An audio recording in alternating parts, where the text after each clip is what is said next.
Bonsoir à tous et bienvenue en direct sur KTV. Nous sommes le vendredi 10 juillet et à la une de cette édition, l'affaire avait fait polémique, mais justice a finalement été rendue. Le procès en appel de deux braconniers de tortue a abouti ce jeudi à une sanction inédite. 2 ans de prison ferme pour les prévenus.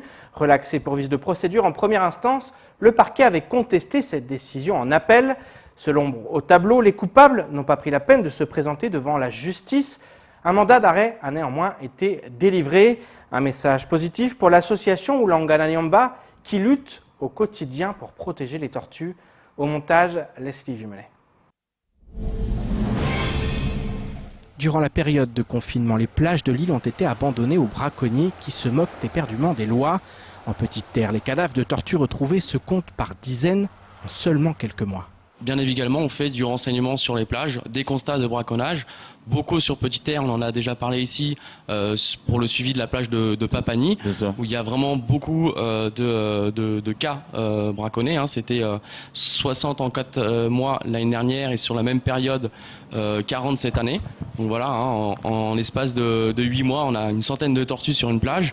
Bien sûr, on suit quelques autres plages de Mayotte pour essayer de comprendre un peu le phénomène à l'échelle de l'île. Et on n'est pas tout seul. Il y a un réseau qui se crée avec d'autres associations et les services de police de l'environnement. Au mois d'avril dernier, des agents de la barge ont identifié des individus transportant des sacs odorants. La gendarmerie prévenue, les sacs ont été fouillés et contenaient 65 kilos de viande de tortue. Les 2 braconniers ont été jugés en comparution immédiate, puis relaxés pour vice de procédure. Le parquet a contesté cette décision et la sentence vient de tomber.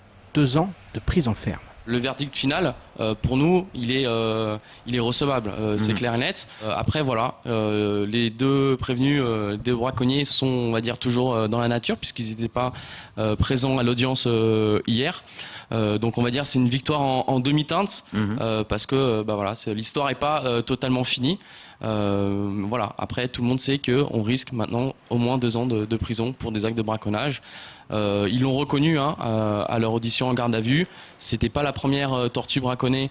C'était d'ailleurs 2 tortues braconnées avec 65 kilos de viande retrouvée dans la barge. Et ils ont avoué en avoir braconné au moins 3 pendant la durée du confinement. Voilà. Donc on sait très bien que c'est une équipe qui est active depuis longtemps.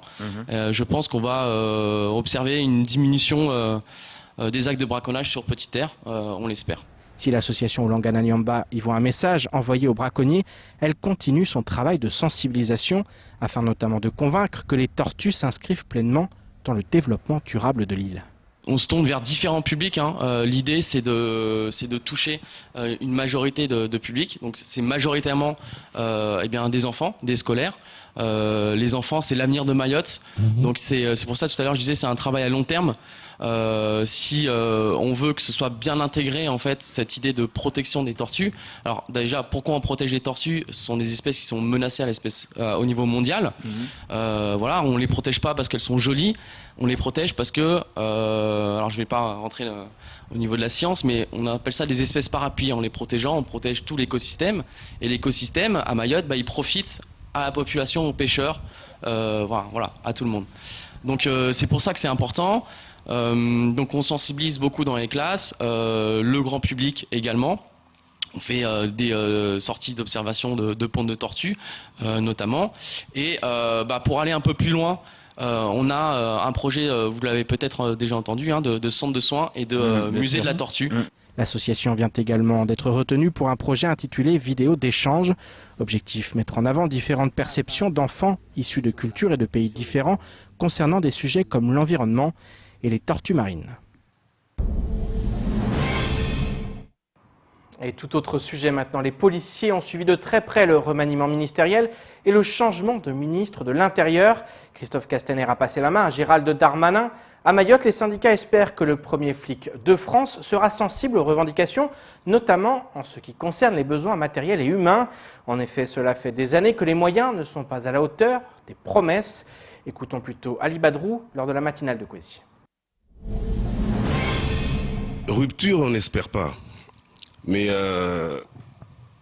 quand on a entendu le ministre avant-hier, qui a reçu les syndicats, donc il a agi, il a développé les propos sur le soutien des policiers par le gouvernement, la volonté dès à présent de se mettre au travail, d'ouvrir les négociations, les dossiers, notamment le budget, qui a été commencé par Castaner mais qui n'a pas été fini. Donc il va falloir songer sur ce dossier.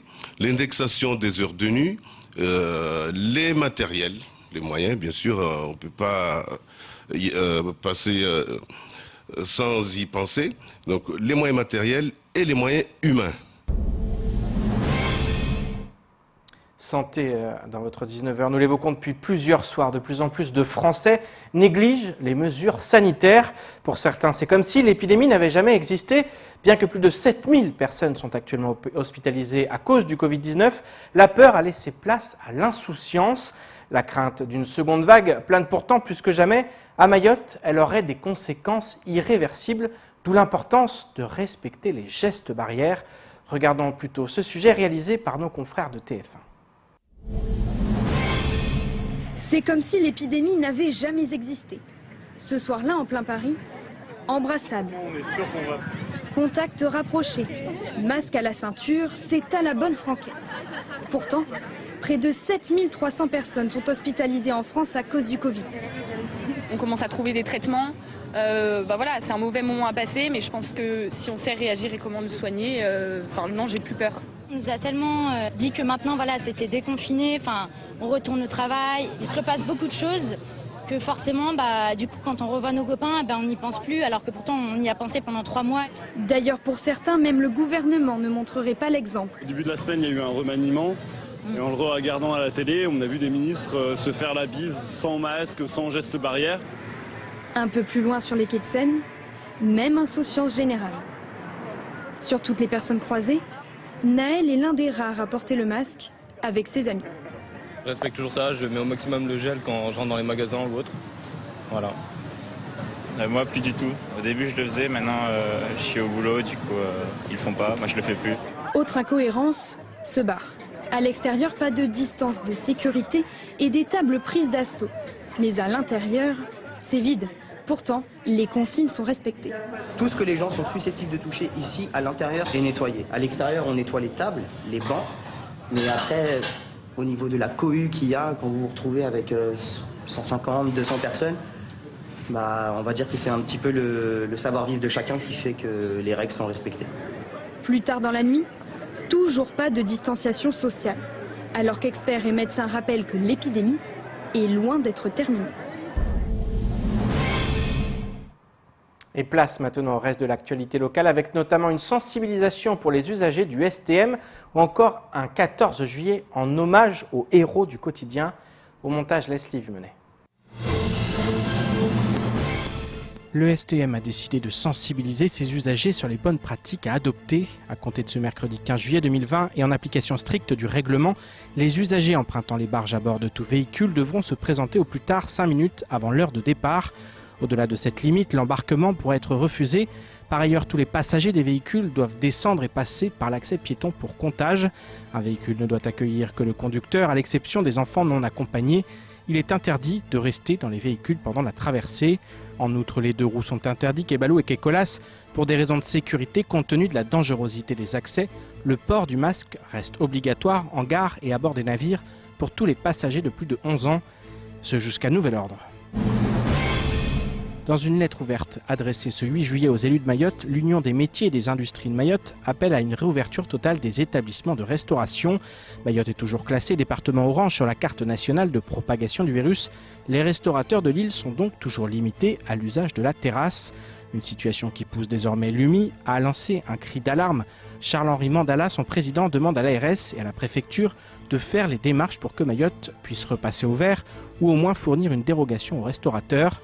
Le président de l'UMI explique que si les grandes enseignes ont pu ouvrir leurs portes à l'instar des établissements religieux et autres lieux de convergence humaine, il n'est pas sérieux de croire que les restaurants, pourtant parfaitement préparés, puissent être plus responsables d'éventuels clusters de Covid-19 que les autres secteurs.